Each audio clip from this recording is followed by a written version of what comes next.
Hi everyone, I'm Dave Collins.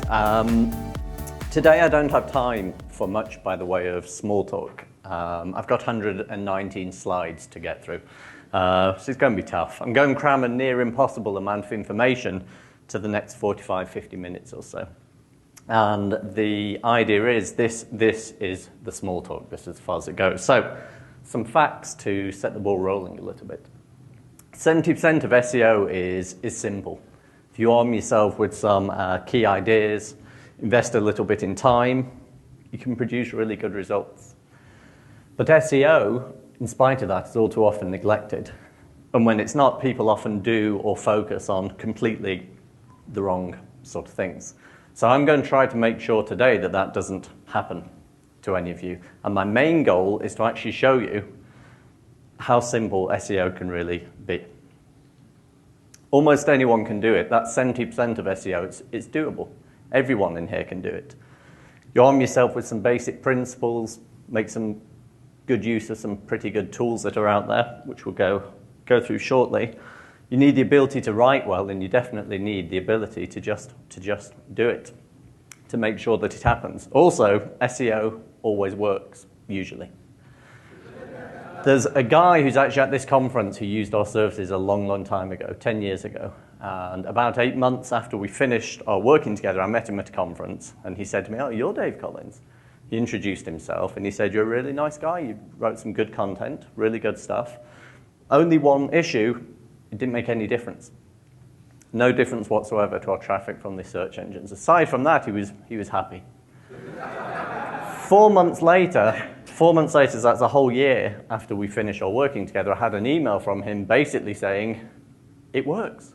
It's as though someone flipped a switch. All of a sudden, these pages are kicking in. The optimized pages are getting more traffic. The new pages are pulling in targeted traffic. It works. And he was so scared of rocking the boat, he didn't even want to update his copyright notice at the bottom of the page. I think today he has. So who am I? Why do you have to care? Why do you have to listen to what I have to say about SEO? We're a UK-based company. I've been doing SEO since 1997. These were the days of Infoseek, Lycos, Hotbot, AltaVista. Probably some people in the room haven't even heard of some of these, which is depressing. A whole lot's changed, but in many ways, SEO has actually become a whole lot more predictable. More of that later. Sadly, the SEO industry has a lot of bullshit, let's put it that way. There's a lot of unsubstantiated facts, there's ignorance, there's people getting crossed wires, there's assumptions and ego. Ultimately, there's no such thing as a real SEO expert, but it is all about experience, and it's all pretty subjective. I, on the other hand, am British. Therefore, I'm far more likely to be correct, honest, trustworthy, and reliable. More importantly, I really dislike bullshit. So you're not going to get any today. So I'd like to help establish a MicroConf tradition. Does anyone have a $10 note? $10. Come on, someone's got to. What's the worst that can happen? You got $10? 20's fine. I'll give you change. 20's okay. Okay. You can trust me.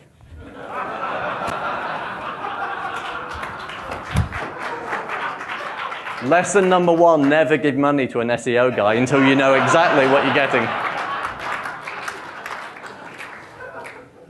Despite that, every example I'm going to give you in the next 45 minutes is real. Every single graph, chart, screenshot, and so on, it's all going to be based on what I've actually seen. And if I've not seen it with my own eyes, and I've confirmed it what I see with clients, if I hear about it from a good source. Just to get a quick feel, how many people are spending minimum 2-3 hours a week on SEO? So, what, 5, 6 people? I'm going to change this talk a little bit, I think. Okay, how many people are using SEO Moz?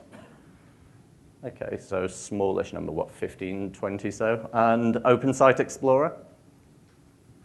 Okay. Weird you're using these tools but not spending more than 2-3 hours, but we'll come back to that.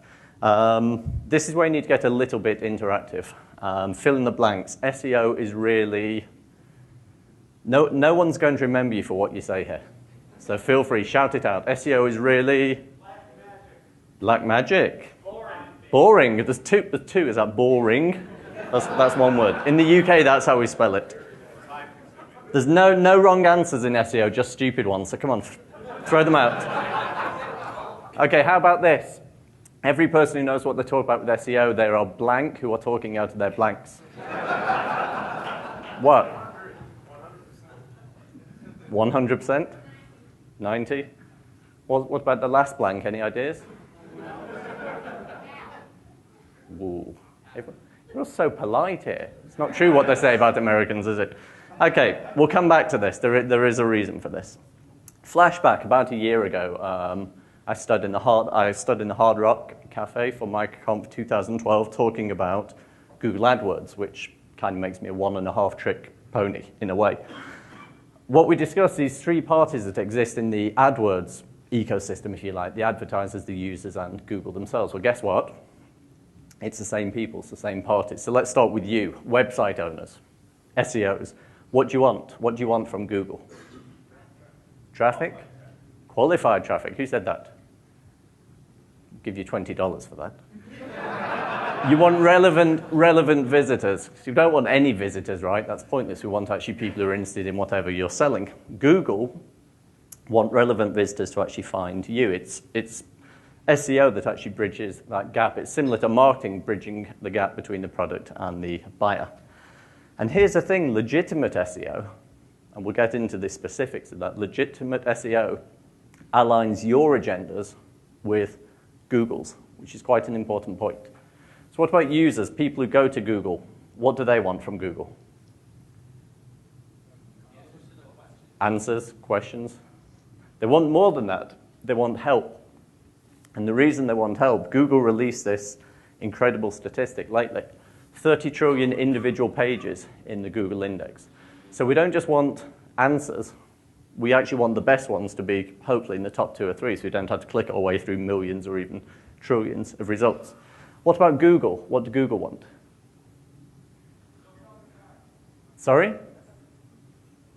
Anyone shout out, Google want? Money. You're so cynical. Google want people to find what they're looking for reasonably quickly, right? Not too quickly, but reasonably. Okay, so that's what the three parties, that's what we all want. How are we going to get what we want? We'll start with Google. In a sense, many people say it's Google set the agenda. A lot of those 30 trillion pages, there's a problem with them. They're really, really, really bad. So Google needs some sort of system to identify and recognize good content. So in a sense, Google are going to find the potentially good content and users are going to ratify it. So again, in this same document that Google released recently, they indicated how they rank results for a search, the good things that give them a green light. And this outlined the factors that they say are related to good content. Google being Google, they then casually referred to over 200 more factors. But okay, we get the idea. They also, in red, identified the different types of spam. Gibberish, cloaking, scraping, keyword stuffing, user-generated nonsense, hidden text, and so on. Nothing new's been revealed here. But Google are identifying there's very, very different types of garbage, and they're going after all of them. Most interesting of which, in my opinion, was this one, thin content. Google are now branding poor, insubstantial content with the same brush as invisible text, as tricks and hacks. I've long suspected this to be the case. Most people have, but now it's actually official. So that's Google. That's how Google are going to get what they want. What about the SEO? You. Notice how I've changed into business owners to SEOs. We do that. How do you fit into this? Well, it's about guiding. It's about guiding Google to help them understand what's on each page and find other contents. Very different from tricking or manipulating. These are two really, really distinctly different ideas. And brute force, it just doesn't work. But the good news is Google make it really easy. They give you a huge amount of information, probably you've seen some of it. Regular updates on what works, what doesn't, what to avoid, how to handle different scenarios, different questions, and so on. There's no shortage of information from Google. Now we get onto the users. How do users fit into this? Now this is really interesting. I find this strange that most people don't quite seem to understand the importance of the role of users in this whole equation. Google set the agenda. They say what's in their index, right? They decide where your pages get displayed. But it's actually users who vote effectively and ratify what's displayed. So if Google sees a certain page, let's say one of your pages for a given keyword's in third place, Google see that everyone clicking on that spends about 3 or 4 seconds there, clicks back and goes to click on number 4, you're going to vanish. They're going to replace you by something better. So Google set the rules. We apply them to our websites. Users vote effectively. Google then update their algorithms and so on. We adapt to the new rules on our website and so on. So you get this cycle. And SEO is fundamentally is underpinned by the power of the masses, which is a really weird idea if you think about it. It's like a democracy, in theory. The legislators make the rules and we, the people, ratify them. And that's the frequent misconception that it's only Google who call the shots here. But more or less any of Google's measures can be overturned by the actual users. And it's only users that get to vote, get to influence and effectively ratify policy. And this is a really important point of SEO.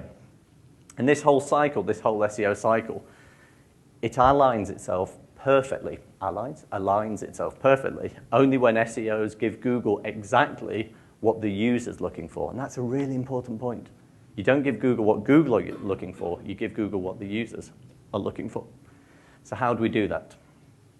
People familiar with black hat, white hat SEO? Yeah-ish. Nutshell explanation, white hat SEO is squeaky clean, do everything perfectly, play by the rules, no risks.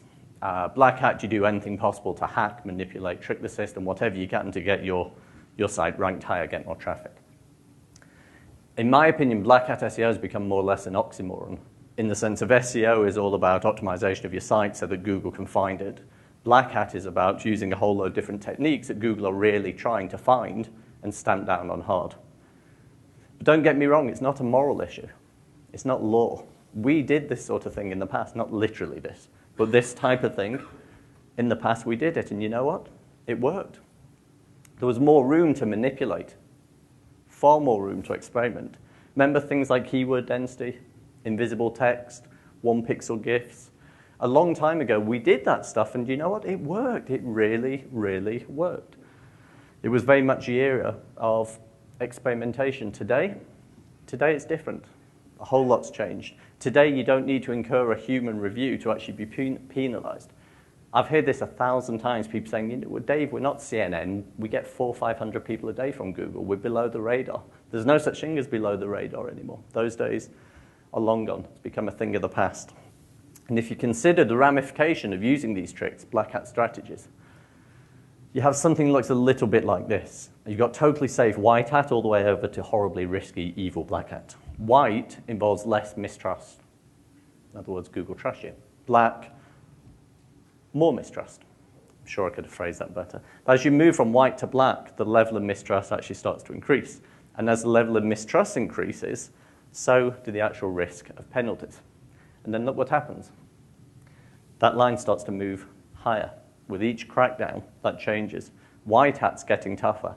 Even the BBC, I don't know how much coverage it's got here in the US, but the BBC got slapped by Google for unnatural links. This is the BBC. Do they not know what the B stands for in BBC? New sites or sites with low authority, very little breathing room. And here's the problem. It keeps getting higher. With each update, each new filter, each algorithm change, it keeps pushing that line higher, making it increasingly harder to earn and essentially retain Google's trust. So what happens? What happens when you get caught breaking the rules?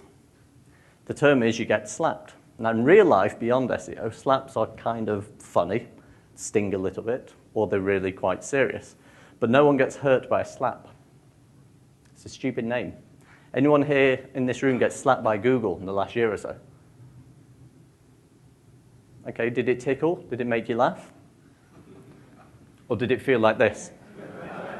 Slaps are painful, and a slap by Google translates to real pain, financial loss.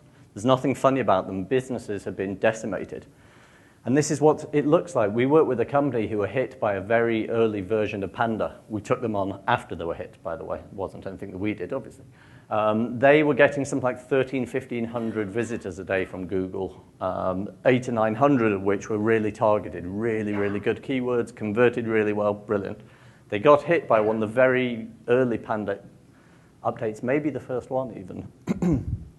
And what happened was within 24 hours, sales dropped by 85%.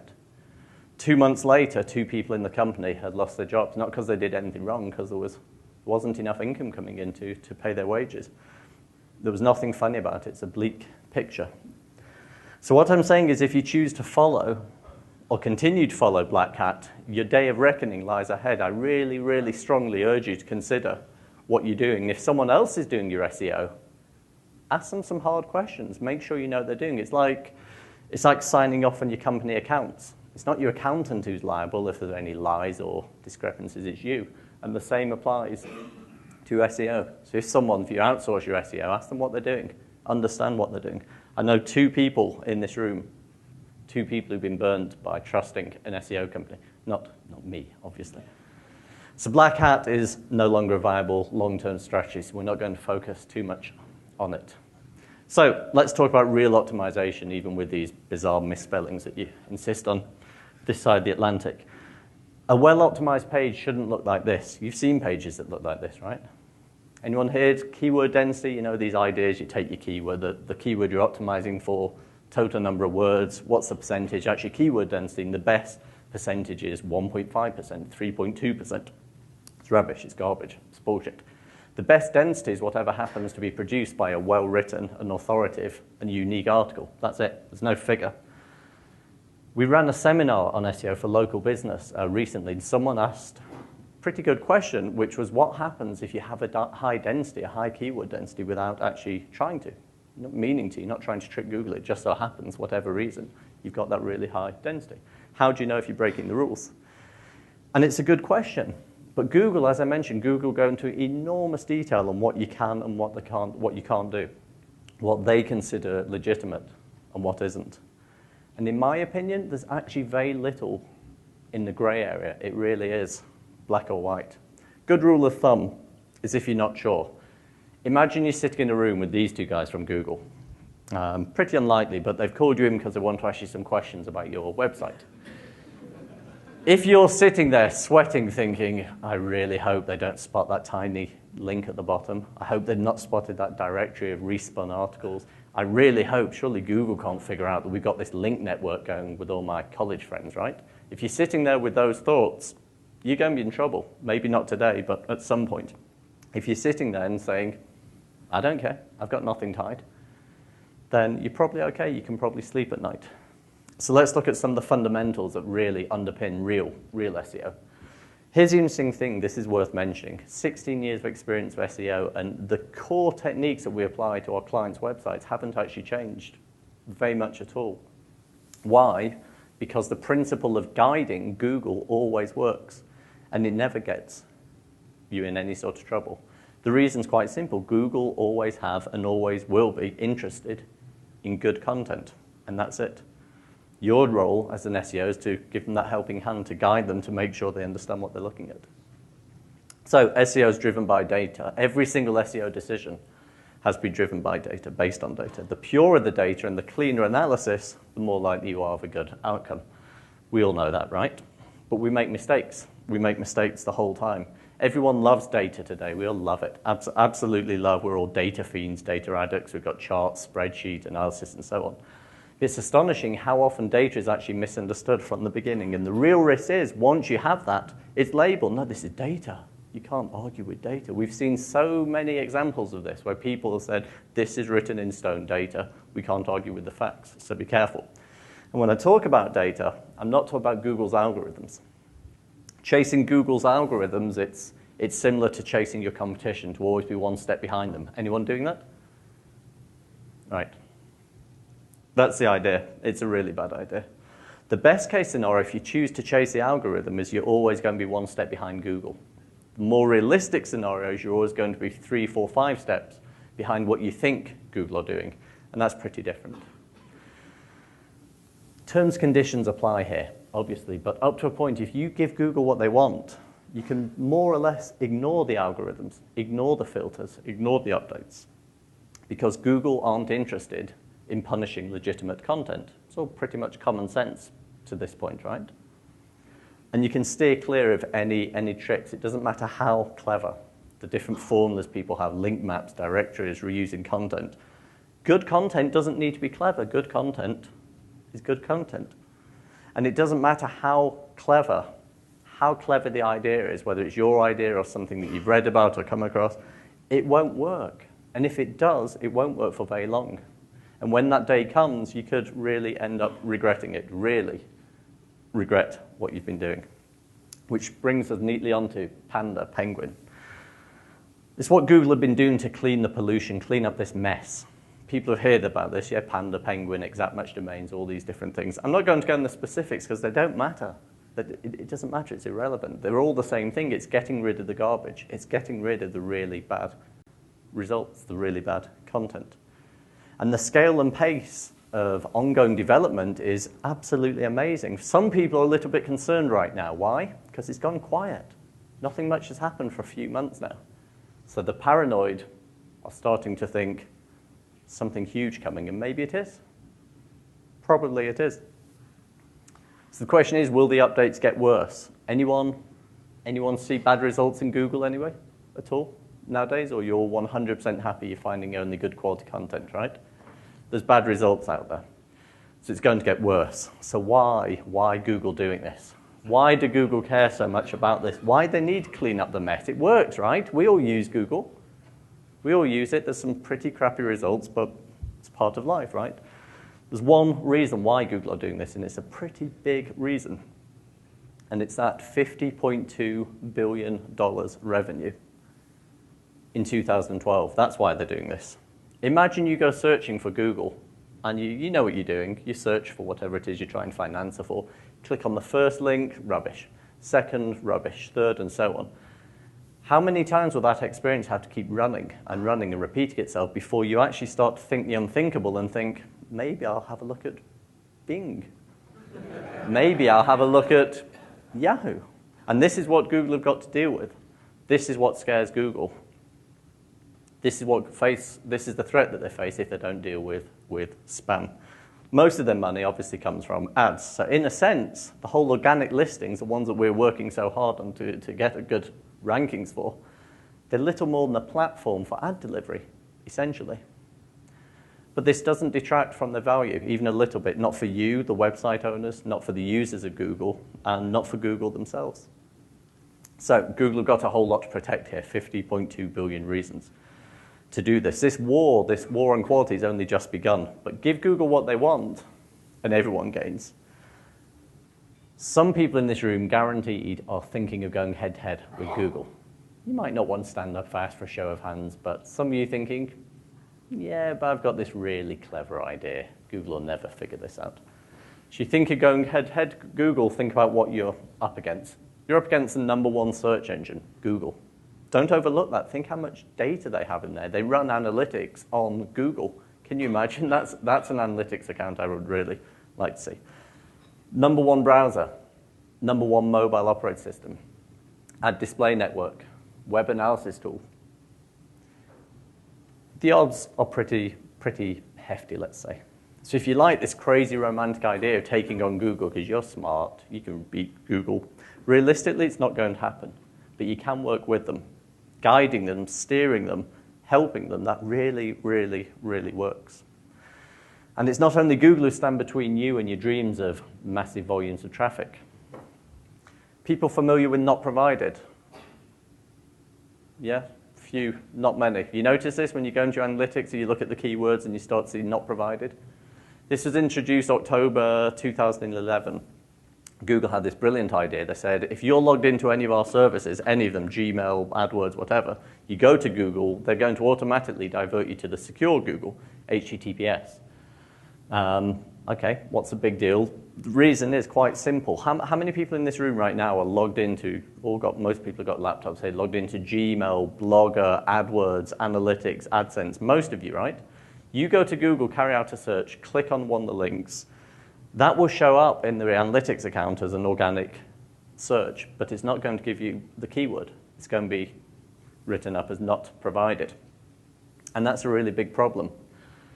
And it's a growing problem. 55% is becoming a fairly standard figure for loosely what I call tech sites. Probably most of you are seeing in the region of 50, 60% or so. We've seen 68% on one of our clients' websites. 68%, that means 68% of their keywords are not provided. How's that for in the dark? And there's two problems there. One is you can pretty clearly see which direction that line's going, yeah? It's going up, it's going to get worse, but there's another problem. That's 68% that one of our clients has. That 32%, that's not representative data. What's 32%? It's nothing. The reason being that most so-called tech users are going to be logged into something, as all of us are. And the way you and I search Google is very differently from how our parents search Google. Definitely different from how my parents search Google. That's a whole different story.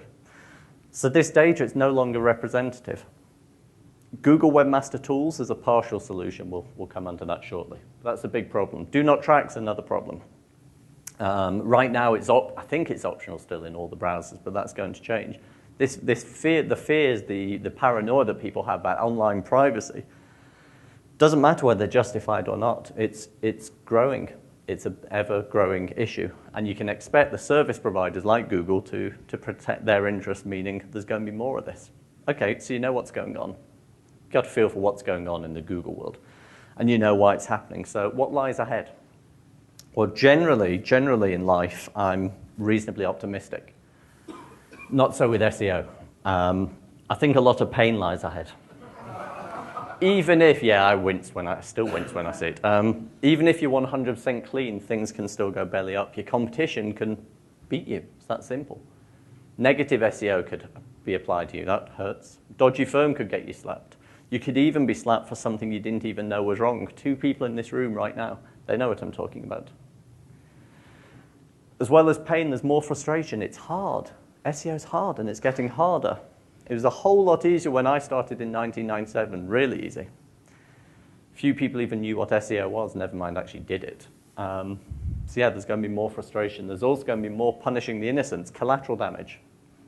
3 people in this room that I know of. 3 people have been hurt without actually doing anything wrong. You've just been caught up in this mess, Google's war, this stamping down on quality.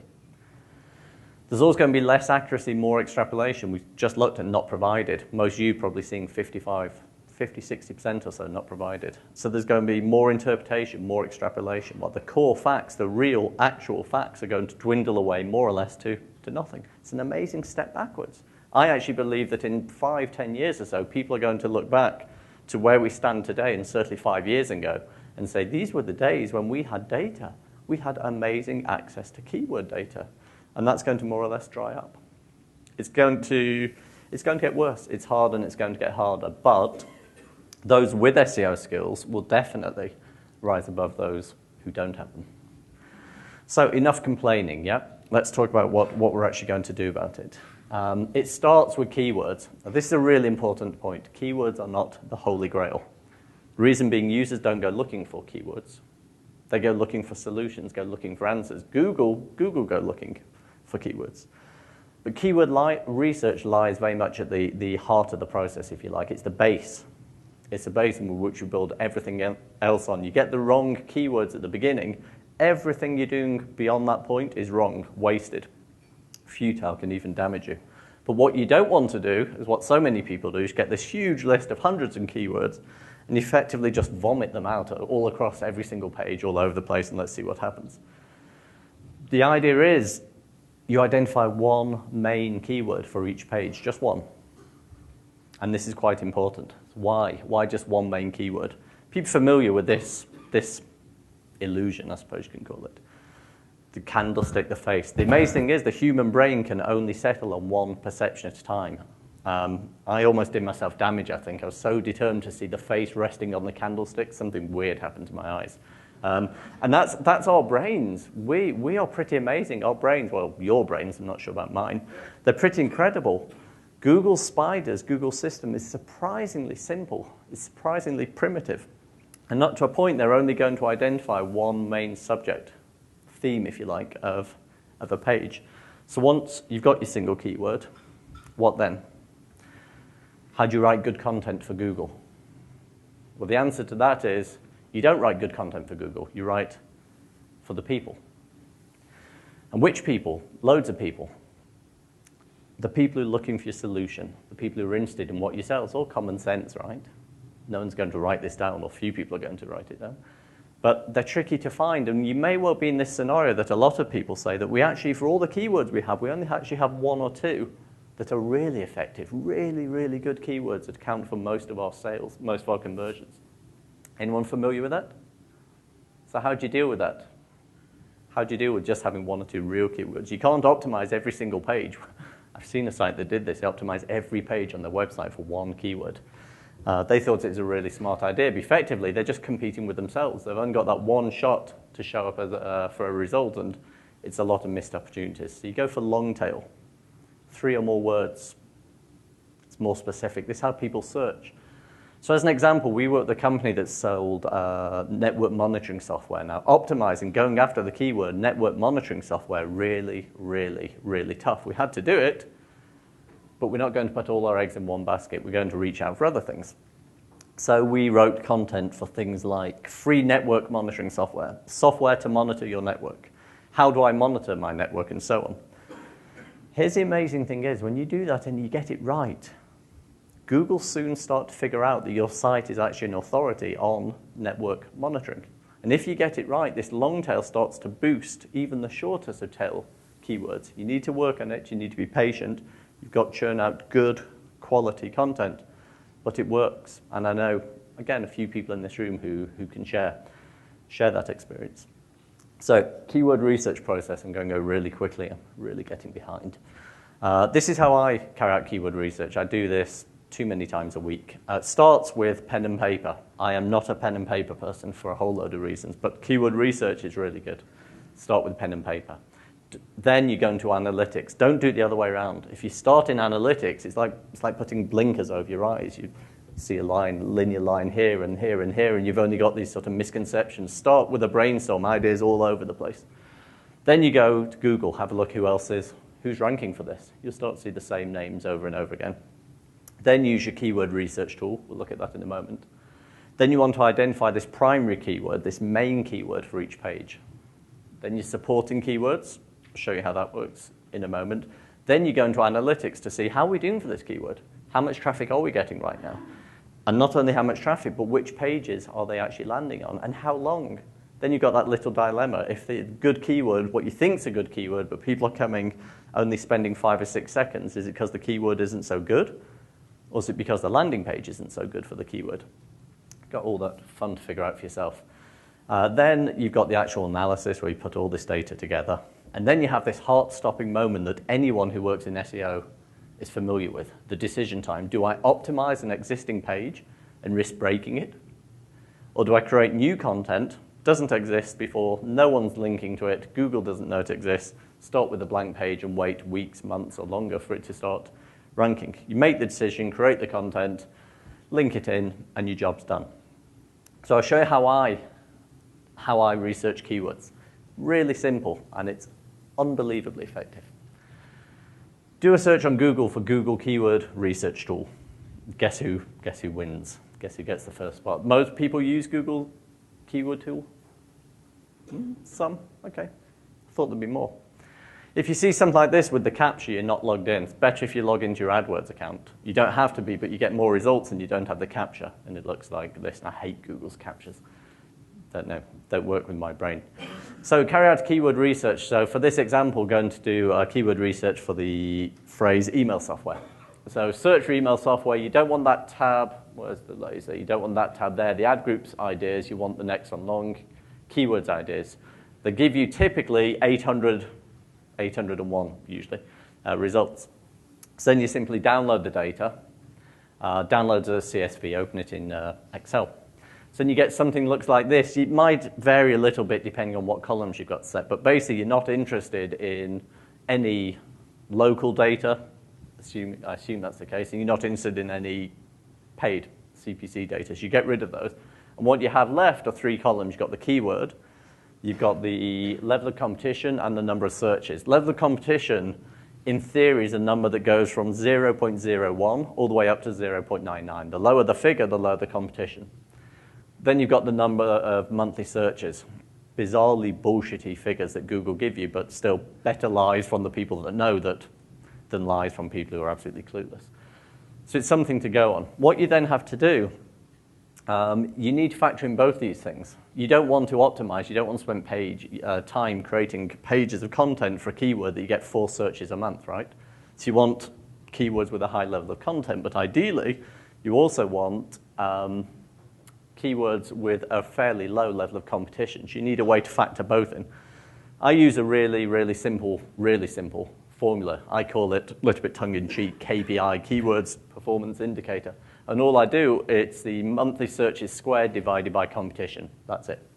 People have different ideas, different models, but this works. It's quick and easy. It's a bit dirty, but it gets the job done. So you set that up, copy it, and then your spreadsheet starts to look something like this. Now, this is the tricky bit. What you then have to do, this is Google's version of which keywords are related to your original, your seed keyword. Loads of them you're not interested in. If you're selling email software, you don't care about HTML email software if that's not what it can do. You don't care about free mass email software if that's not what you can do. So you have to go work your way through the list. Oops, sorry, left out a step. You need to sort the KPI by largest to the lowest. Oh dear, this is going downhill fast. So what you then do is you start selecting all the terms that don't apply to what it is that you're trying to sell and start cleaning up the list. Now, 2 important points about this. Number 1, do not ever do this after 4 in the afternoon. Because you know how easy it is at 4 o'clock when you start to glaze over a little bit, caffeine isn't working anymore. You delete one of these keywords that's a good keyword, it's gone. You could be missing a phenomenal opportunity because it's the ones at the top that are the most powerful. So don't do this when you're really brain dead. Clean up the list. For this example, I've ended up with 21, 22. It doesn't need to be 21 examples there. It doesn't need to be anywhere near that many. For one page, if you're not interested, take it further. 3 or 4 keywords is fine. So how are we going to actually use them? So I did a quick search online. I copied and pasted some text. No one ever does that on the internet for real, obviously. So there's your article. What are we going to do? What are we actually going to do this content? How are we going to optimize it? What you do is you insert a small number of these keywords in such a way that they blend seamlessly with the content. They shouldn't jump out in terms of appearance or how it sounds if you read it out loud. Need to blend in perfectly.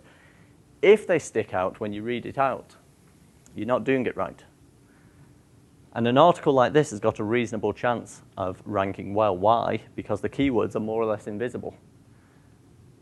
Why did I only use 3? I had 21 keywords, but 3's good. 3's invisible. You're not going to spot them if you read it. And if it doesn't sound right when you read it out, then it isn't right. Why are we doing this? This is the SEO version of paraphrasing. This process is me going to Google saying, "Hi Google, what do you think, which keywords would you say are related to email software?" And Google say, we think the following 801 keywords are relevant to email software. What we then do is we then basically bounce that back on Google. So we optimize the page for email software. We all know how to do that: title, H1, description, all that rubbish. We optimize for email software, and then we take some of the keywords that Google has said are related to email software, and we blend them in. Google's spiders, remember I said they're dumb? They come along, they crawl over the page, and they go, "Oh, you can see this is pretty clear. This is optimized for email software." And hey, it's using some of the terms that we ourselves think are related to email software. It sounds too simple. It sounds too good to be true. But it really works. But it doesn't work if it starts to look like this. If you get carried away and you try to use too many of your keywords, it doesn't blend in. What's the best Windows email client? Do you need email software? Many people see the advantages of using email software. It doesn't sound right. And if reading it out loud makes you sound slightly deranged, then don't do it. Don't use it. Scale back. It's all about subtlety. It's also all about content. Keywords aren't just the building blocks to actual real content. Content isn't just a mass of words. It's real. Content is actually supposed to be worthwhile. But the thing is, any old content won't do. And this is the thing that amazes me. We've lost our way. We've become so used to reading bad content, thanks to the internet. We've become so used to reading bad content that we no longer look at something, read it, and go, why on earth is someone writing that? We don't ask that anymore. And I think up to a point, Google also lost their way. But now they're remembering and they're starting to ask, would someone actually want to read this? To rank in the top 10 listings, you have to add value to the top 10 listings. Faking it, pretending to add value, it just doesn't work, not anymore. We've also forgotten that people are actually supposed to like, to enjoy what they read. This is Esther, my 6-year-old little girl. Esther loves reading, but she only likes reading what she considers is actually worth reading. If I give her one of my workbook, like an SEO book or Sunday paper or whatever, she's not interested. It takes her 5 seconds, she's gone. She knows good content when she sees it. And when she really likes it, when she really likes what she reads, she shares it. Do you see where I'm going with this? This is my little boy, Edwin. Now, this point in time, he trusts Esther's definition of what's worth reading. I think that may change. Esther doesn't know if it's going to happen. Google rely on the same principles as Edwin and you and I. It's not just about what's being said, but it's also who's saying it. It's about reputation, and it's about authority. Both of which are harder to trick, they're harder to manipulate, they're more accurate. So for instance, basic example, number of people that follow me on Twitter, who cares? Real live people who engage with me, actively follow me, that counts for something. The days of Google just counting the numbers, they're long gone. And sadly, just having the right content, it isn't enough. Just having a well-optimized site isn't enough. You need to be known within your industry. You need to be an authority, or you need to be, at the very least, known within your niche within an industry. So, if Google see people referring to you, people linking to you, okay, so what? That's okay. If Google see people referring to you as an authority in your field, that's a bit better.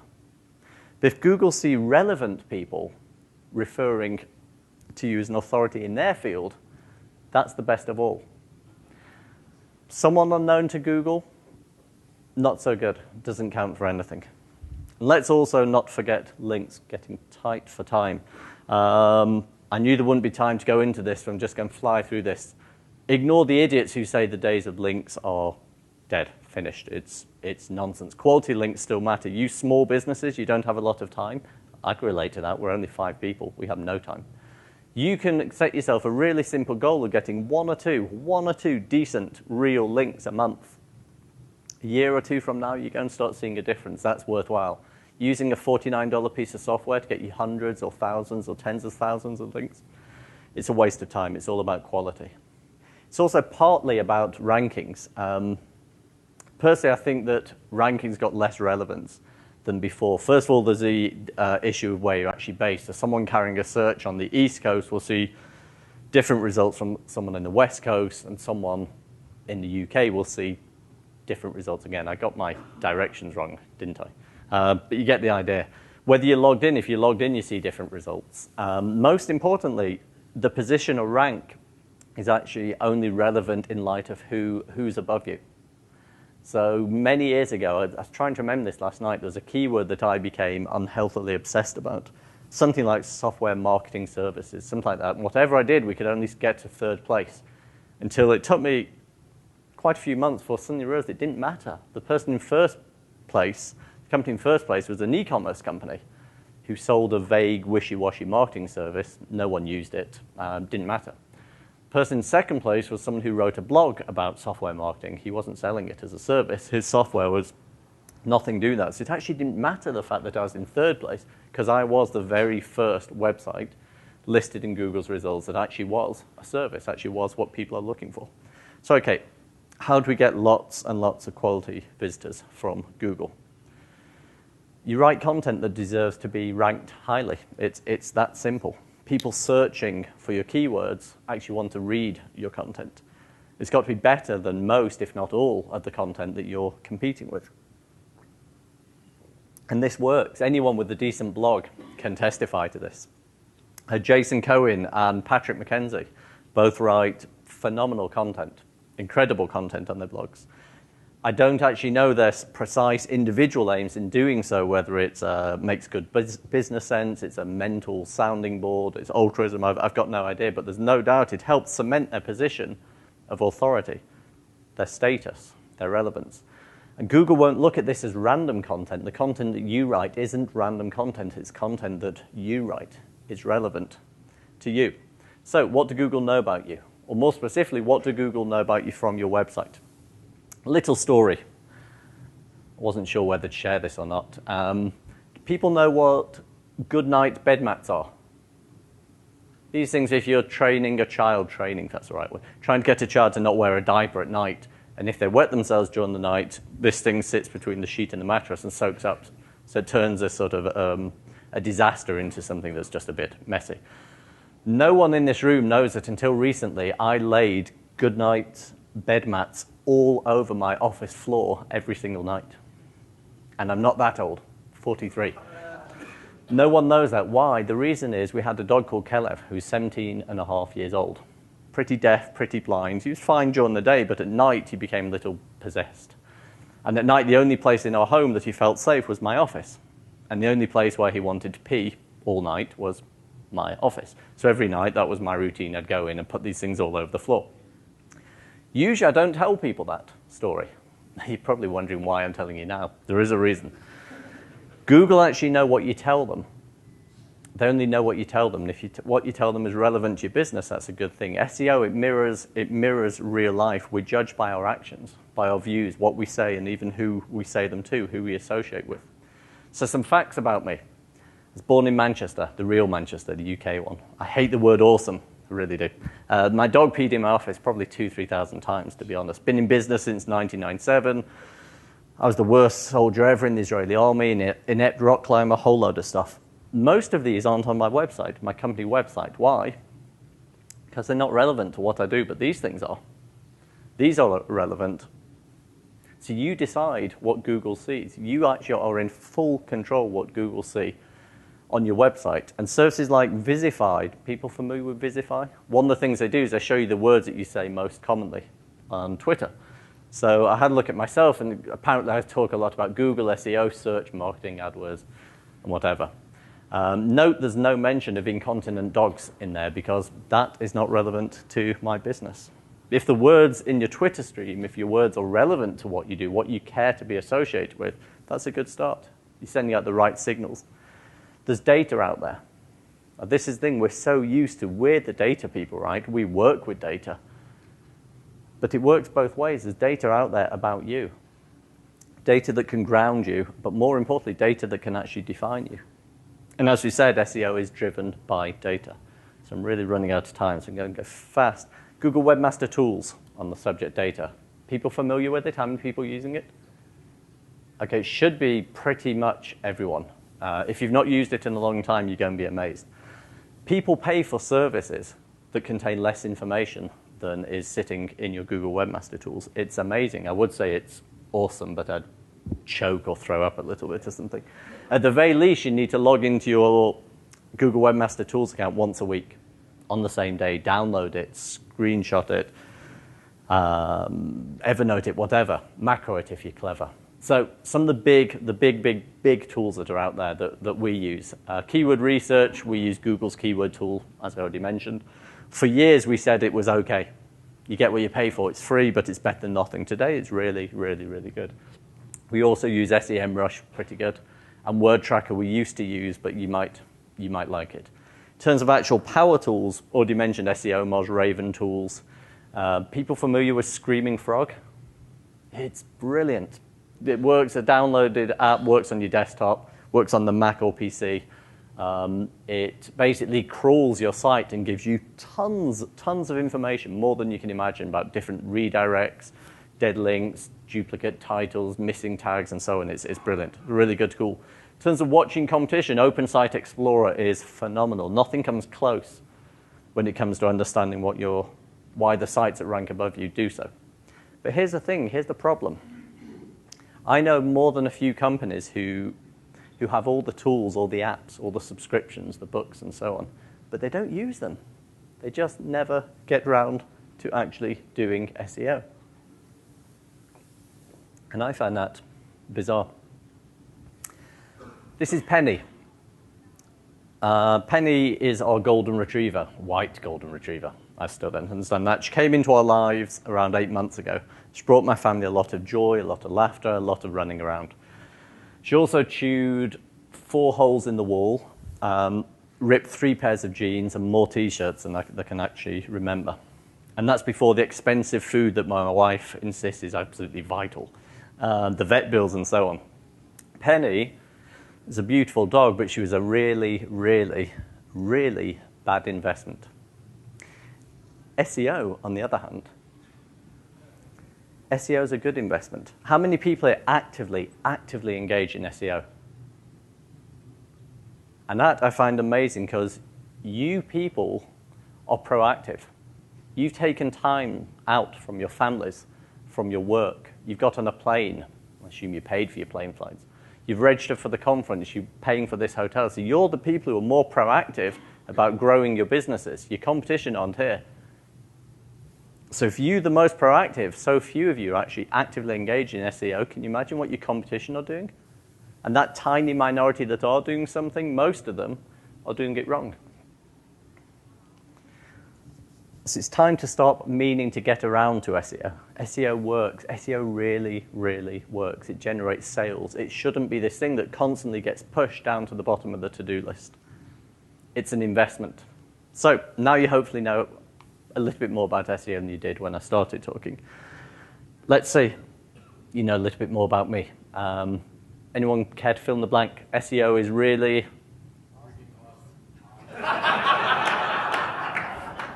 I deserve that. I deserve that. I didn't see that coming. SEO is really, really easy. And for every person who knows what they're talking about with SEO, there are blank who are talking out of their... Come on, I know what you're all thinking. No one's going to say it. For every person who knows they're talking about with SEO, there are thousands who are talking out of their zone of knowledge. SEO produces astonishing results, and SEO really, really works. Thank you. So you said the one company that got slapped by Google, and you were called in. Did you find something that earned them that punch in the face, and were you able to find it and fix it, or was it done? Yeah, in terms of what they did that was wrong, effectively, I don't want to sort of reinforce any stereotypes. It's a country who are known for pushing the boundaries of, say, of what you can, what you can't do, what you shouldn't do. In a sense, they got penalized for doing pretty much everything that you can do that was wrong. They did it. But really, the main thing they got slapped for was there was a big problem with duplicate content. A lot of which was theirs. It's one of these companies that outsource everything, so they had this great idea, let's just pay however many, that country's currency shall remain unnamed, just pay people to rewrite it and regurgitate it, reword it, jumble it up a little bit. And they didn't have 5 duplicate sites. They had hundreds, and I really mean hundreds. So they got stamped on hard. In terms of, have people been penalized for duplicate content? Anyone here? Has anyone been penalized for duplicate content when it's not you who's duplicating? Do you know the best way of dealing with that? The best, it's actually really simple. It's time consuming, it's simple. This is what we did with this company. We basically rewrote his main content, the content that he was getting good traffic for before. We rewrote it, we put the rel equals canonical tag to identify it as this is a source, and we then went into Google Webmaster Tools and submitted it. And most people don't know that you can do that in Google Webmaster Tools. So in a sense, this is you saying to Google, hey, we did this, we wrote this, rel equals canonical, this is the first time you've come across it, is on our site. And then in a way, you've got it marked as, it doesn't matter how many people duplicate. In theory, Google will know at that point that you did it, you wrote it first, and it works. The negative is it's really time consuming. It's really phenomenally time consuming. And with him, we worked with him for something like 6 or 7 months, I think. And we got a recovery rate, got him up to, I can't remember, I think something like 60% of his Google traffic he was getting before that. And we could not push past, we couldn't push beyond that. I think we could have got it higher if we'd gone to all the pages that were getting less traffic before, but it became that sort of diminishing returns scenario, and we just thought he was happy enough with that. Best thing is, if you're not using rel equals canonical, use it and submit all these pages in your Google Webmaster tools, all of them. So basically tell Google, this is our content, before anyone else copies it, because believe me, people are going to copy your content. I think there's a site called Copyscape, copyscape.com. If you've not used it before, even the free version you can use, go put some of your main content pages into Copyscape, and you're going to get a nasty surprise. Most people here, you're going to find out people are copying your content, and that hurts you. So yeah, it's pretty simple to deal with it. It just takes time. Okay. So my question's on duplicate content. So in terms of, like, for example, press releases, I know that's kind of old-fashioned to do press releases, but if you wanted to put your own press release on your website, but then it gets spread out and it's the exact same content. Yeah. So is that what you would do, the rel canonical? And what's stopping somebody else from doing the same thing and saying, oh, this is actually my content? Yeah. How does Google know that this really is my content? Right. There's two issues there. In terms of Google knowing, that's why I use Google Webmaster Tools to submit to. So as soon as it's up there, it doesn't even need to be linked in at this point. As soon as you've got that page, submit it to Google, so Google scan it, and they've got it. They then know this is the first place, this is the first time we saw this was on your domain. And that's quite effective. We used to say, days gone by, we used to say press releases were really good at actually getting the attention of the press, and they worked really well. And then things flipped over, and we started saying press releases don't get the attention of the press, but they're good for SEO. Now we say, anyone here got a press release company? Put your fingers in your ears a moment. Now we say that press releases are tough to justify. I'm being diplomatic. They do have their uses, but from an SEO point of view, duplicate content, everyone uses nofollow, it's identical content. You don't get people clicking on those links. So yeah, in a way, it's gone back to actually now using press release to get the attention of the press, which is a bizarre idea, isn't it?